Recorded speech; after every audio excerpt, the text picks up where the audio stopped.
And what we have here is a picture of my family on vacation when I was about 10 years old. It's obvious we're on vacation because we're posed in front of the family station wagon and our trailer. But just as obvious is that we wouldn't normally dress like this on vacation. I mean, check it out. I'm wearing a collared shirt, buttoned all the way up, with a rust-colored cardigan sweater, also buttoned all the way up. And the rest of the family looks a little better dressed than vacations usually call for. And so the question is, who planned for this photo shoot? It certainly wasn't my idea.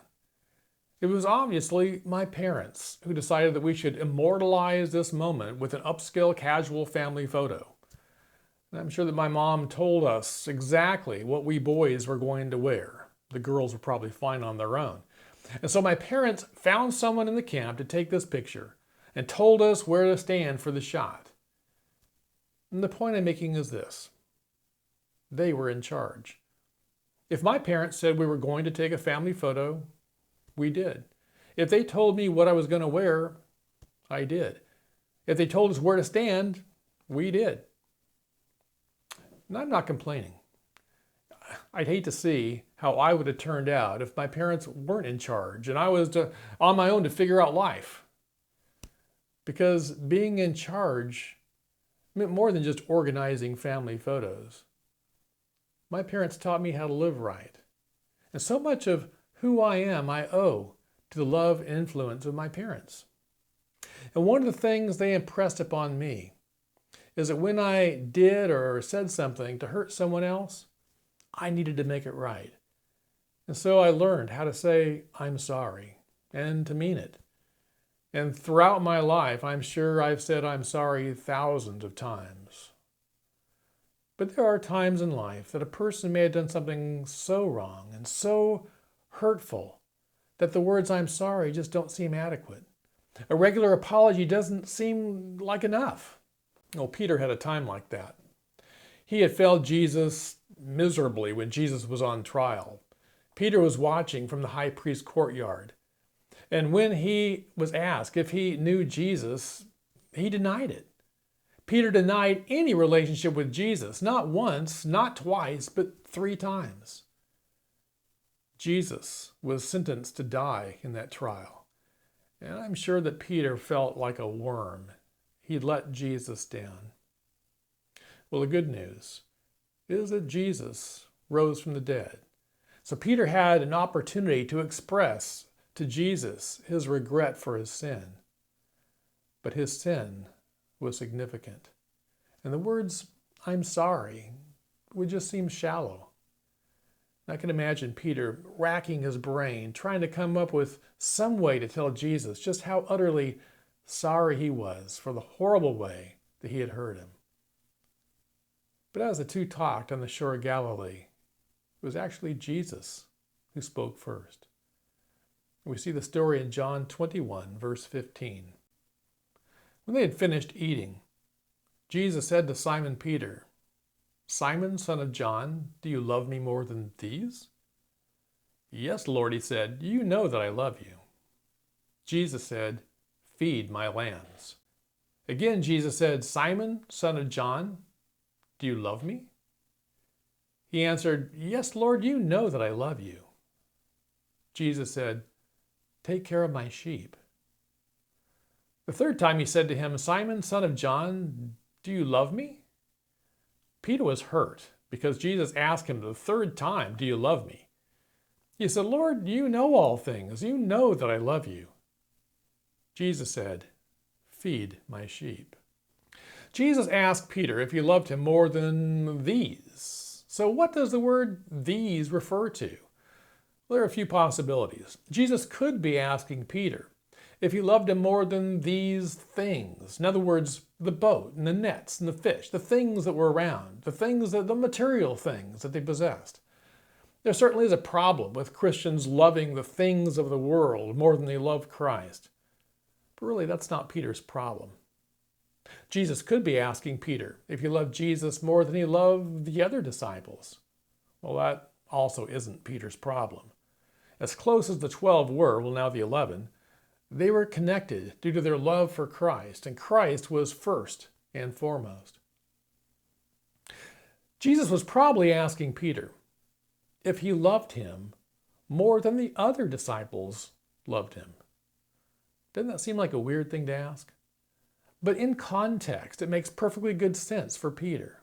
There's a backstory. As we go back a couple weeks, Jesus and his disciples are in an upper room in Jerusalem. And they're in the city to celebrate the Passover. But Jesus does something unexpected. First, he says that one of the 12 is going to betray him. And this troubled the disciples. They could not imagine that one of them would turn against Jesus. And realizing that it was one of them, one of the 12 in the room, each disciple began soul searching and wondering if it could possibly be him.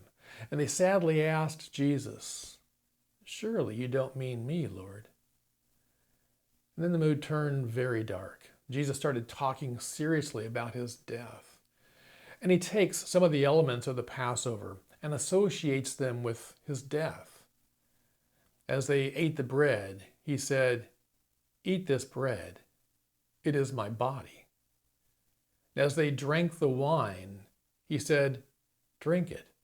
It is my blood poured out for many for the forgiveness of sins."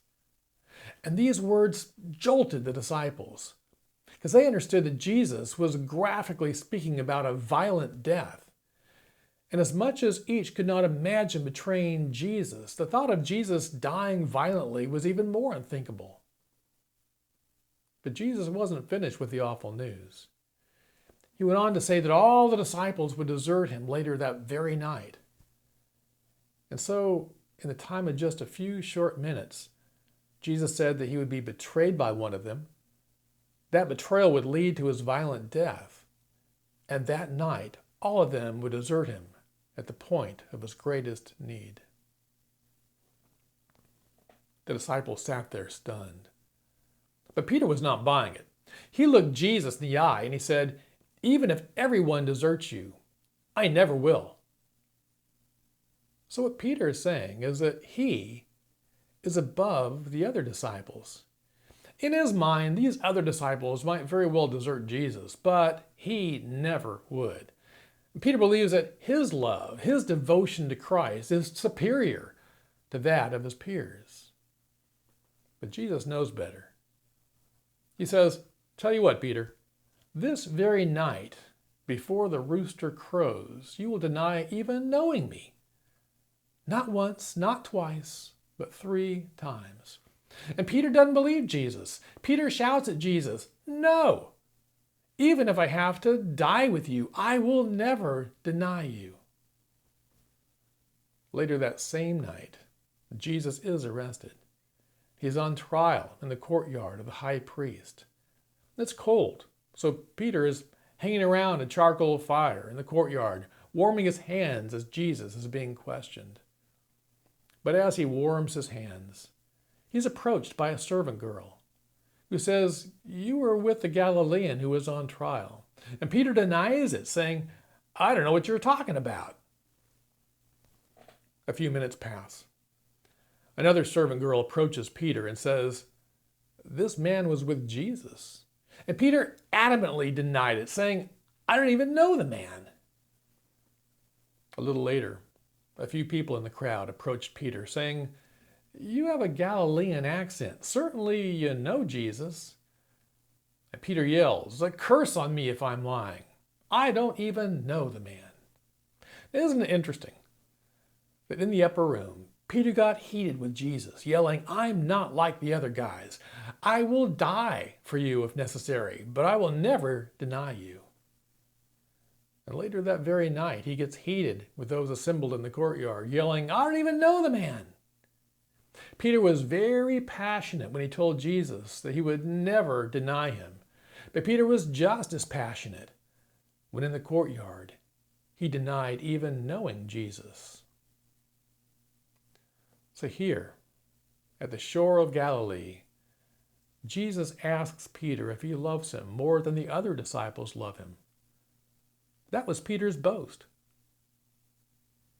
But since the boast, Peter failed miserably. While the others deserted Jesus, which was bad, Peter denied even knowing Jesus, which is far worse. So Jesus' question to Peter serves to uncover the sin. Peter knew he had sinned. Jesus knew. All the disciples knew. But now it was time to appropriately deal with his sin. Jesus doesn't ask the question just to pour salt into the wound, but to apply medicine to the wound. It's painful, but it brings healing. So as Jesus asked Peter if he loved him more than the others did, Peter knew the truth. He knew he had failed. He knew that his love was weak. He knew that he really didn't love Jesus any more than the others did.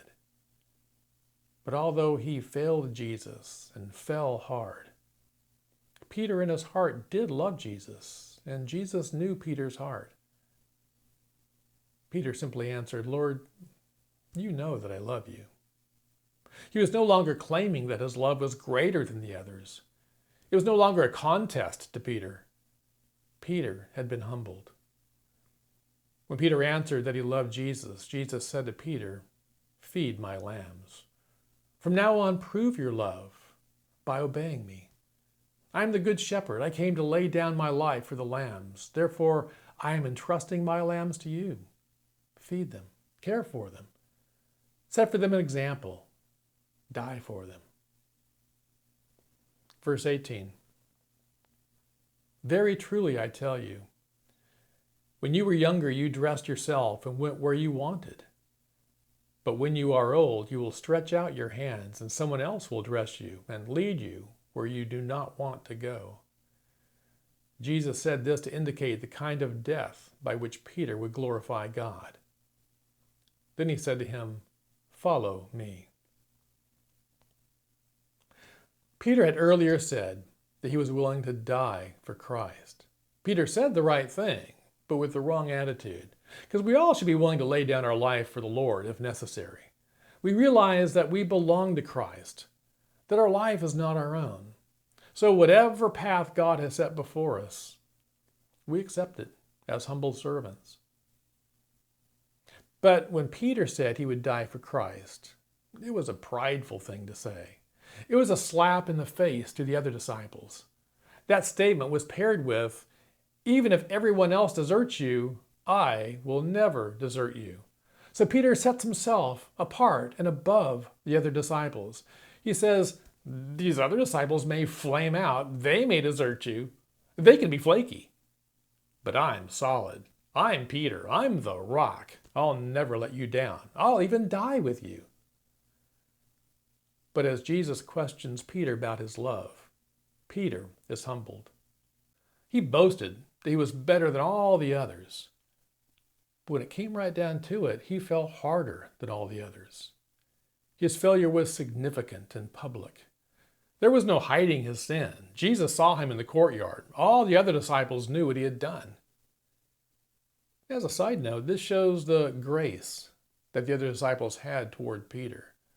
Peter had boasted to Jesus in front of them about his superiority, but now he sinned, denying his Lord. And when the disciples all get back together, it'd be human nature for some of them to think, "Peter's such a fool. He thinks he's so good. He calls himself a leader. He talks a big game, but he can't back it up." Human nature being what it is, you'd expect a couple of the disciples to confront Peter, to set him straight. But as far as we know, they said nothing. They all knew of Peter's sin, but they didn't throw salt in the wound. Perhaps they realized that they had no right to speak harshly to Peter. They had no room to judge him. They'd all sinned. They'd all deserted Jesus when he was arrested. They'd all let him down. That's a reminder to us when we are tempted to judge others for their sins or lifestyle, that all have sinned and fall short of the glory of God, that there is no one righteous, no, not one. Instead of focusing on the sins of others, we should focus on the grace of God. But Peter had failed. He's no longer in a boasting mood. He's humbled.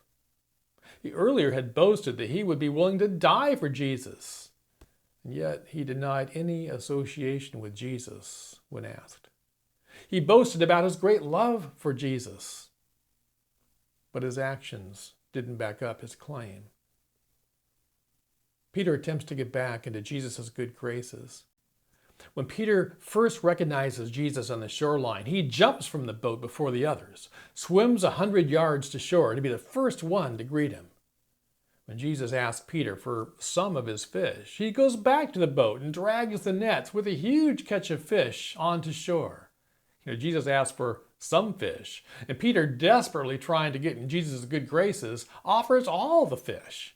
Peter is willing to fulfill any request, large or small, that Jesus asks. But what Jesus will require of Peter is no small thing. Jesus tells Peter that he will die for Christ.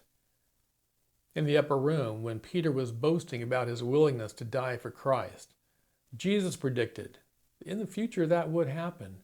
He said, "Where I am going, you cannot follow now, but you will follow later." Jesus was going to the cross. Peter would not yet die in that way, but someday he would. And Jesus now speaks with Peter on the shore of Galilee. He said that when he was young, he wore what he wanted and went where he wanted. He had freedom and choice. But when he is old, he will stretch out his hands and someone else will dress him and lead him where he doesn't want to go. So when he was young, he had a will and could do what he wanted. But when he gets old, he will come under the will of another. According to tradition, Peter was crucified head down during the time Nero was persecuting Christians around 65 AD. Jesus, the Good Shepherd, laid down his life for the sheep. And Peter, an under-shepherd, will lay down his life for the sheep also. Jesus' death glorified God, and Peter's death will do the same. The stretching out of Peter's hands reminds us of Jesus' hands stretched out on the cross. And someone else dressing Peter would be to prepare him for crucifixion. Leading Peter where he does not want to go is to lead him to the place of execution. And finally, Jesus said, "Follow me." Jesus had said the same words to Peter 3 years earlier by the shore of that same Sea of Galilee, where they were now standing. "Follow me." And Peter had not followed well. He'd made mistakes. He had denied Jesus. But now Jesus invites him again to follow him. Peter is given a second chance, and Peter, now humbled, will follow faithfully throughout the rest of his life. Verse 20. Peter turned and saw that the disciple whom Jesus loved was following them. This was the one who had leaned back against Jesus at the supper and had said, "Lord, who is going to betray you?" When Peter saw him, he asked, "Lord, what about him?" Jesus answered, "If I want him to remain alive until I return, what is that to you? You must follow me." Because of this, the rumor spread among the believers that this disciple would not die. But Jesus did not say that he would not die. He only said, "If I want him to remain alive until I return, what is that to you?" So Peter asked, what's going to happen with John? Will he face death for Christ as well? And why did Peter ask this? Seems like an odd question. Well, he could have asked out of fairness. When I was growing up, Mom sometimes got a bucket and some Lysol and had us kids clean the walls in the house, and I just hated that job. And to make it worse, my older sister sometimes got out of having to do it because she was a flag twirler at school, and she had to go to flag twirling practice. Flag twirlers, kind of like cheerleaders, but with flags. So on a given Saturday, Mom would say, "Greg, I need you to wash the walls in the house." And I might answer, "Well, what about Brenda? Does she have to?" Well, I was looking for fairness. If I had to do it, she should have to do it. So maybe that's what Peter's doing. Maybe he's asking out of fairness, if I have to die for Christ, what about him? Isn't the same expected of him? But I don't think that's his motivation. By now, Peter is humbled. He's truly willing to die for Christ. And his attitude throughout life wasn't to even the playing field, so that the same was expected by all. If anything, Peter always wanted to prove himself by going the extra mile, by doing more than the others. Maybe he asked out of curiosity. Maybe he was just wondering. We all have curious natures. That's why it's not satisfying just to read the headlines of news articles. If it catches our interest, we want to know more. We want details. So maybe Peter just wanted to know. Perhaps he was just wondering about the expectations of John and the other disciples. Or he could have asked out of concern. Maybe Peter wasn't just curious, but he cared for John. They were friends. He wanted to be there for him, to pray for him, to support him. The church I grew up in had a weekly prayer meeting, and people would openly share their prayer requests with others in the congregation. Then there'd be a time for everybody to pray for all their requests. And prayer is a good thing. There's power in prayer. But there's some people in life who actually misuse prayer meetings. They attend prayer meetings out of curiosity. They enjoy hearing the troubles and struggles that others go through, and they may use it as material for gossip later. But I don't think that was Peter's motivation. Peter wasn't just curious about his friend. He wasn't out to gossip about John. Hopefully, his question about John's future indicated a concern for his friend, so he could share his burden. Well, Jesus tells Peter that John's future is not for Peter to know. And so in a nice but direct way, Jesus said, Peter, that's none of your business. Peter needs to focus on submitting to God's will in his life. And Jesus told him, what is that to you? You must follow me. And God's plans for Christians vary. We often don't know why God leads the way he does. But being a follower of Christ means that we are committed to him no matter what. Peter and John would travel different paths as they followed Jesus' leadership in their lives. And Peter would be martyred for his faith, and John would remain alive. But for both of them, the lives they led glorified God. So that's the story. Now, as we conclude, I'd like us to consider a couple takeaways. The first is no matter how great our sin, God's grace is greater. Peter sinned in a way and at a level that he could never imagine. And we all know that we're sinners. We struggle with it daily. But for the true believer, there is a line that we just won't cross. For example, I may struggle with things like anger or an inappropriate thought or engage in a conversation that's not really uplifting. But then there are some sins that don't really tempt me. I don't struggle with robbing banks or stealing cars or selling drugs. I can't imagine ever behaving in those ways. And for Peter, denying Jesus was in his mind just as unlikely as it is for me to go out robbing banks. Not even a possibility. But Peter did the unthinkable. He committed the one sin he said he would never commit. He failed in a way that he never imagined he would fail. And not only was it devastating to Peter, it was just shocking to the other disciples. And Peter may have wondered if Jesus would ever be able to forgive him. Any other person would have said, I'm done with you, Peter. Don't show your face around here again. I could never forgive you for what you did to me. But Jesus didn't do that. He still loved Peter. He didn't give up on him. Didn't throw him out with the garbage. And although Peter's sin was great, Jesus' love and grace were greater. And the same is true for all of us. The same love and grace that Jesus extended to Peter, he offers to all of us. Jesus wants to forgive us and to restore us. The second takeaway is this. Love is the key issue regarding our relationship to Christ. When Jesus spoke with Peter at Galilee, he asked Peter 3 questions. They are all questions concerning Peter's love for him. Peter, do you love me? Do you really love me? There are all kinds of side issues we can become concerned with sometimes. Things like, do you read your Bible every day? How's your prayer life? Do you give tithes and offerings to the church? Do you help others in need? Do you attend church regularly? But the key question is, do you love Jesus? We can do all the other stuff and not have a real love for Christ.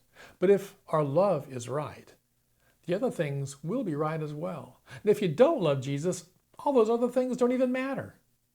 You can't really serve Jesus unless you truly love Jesus. Love is the key.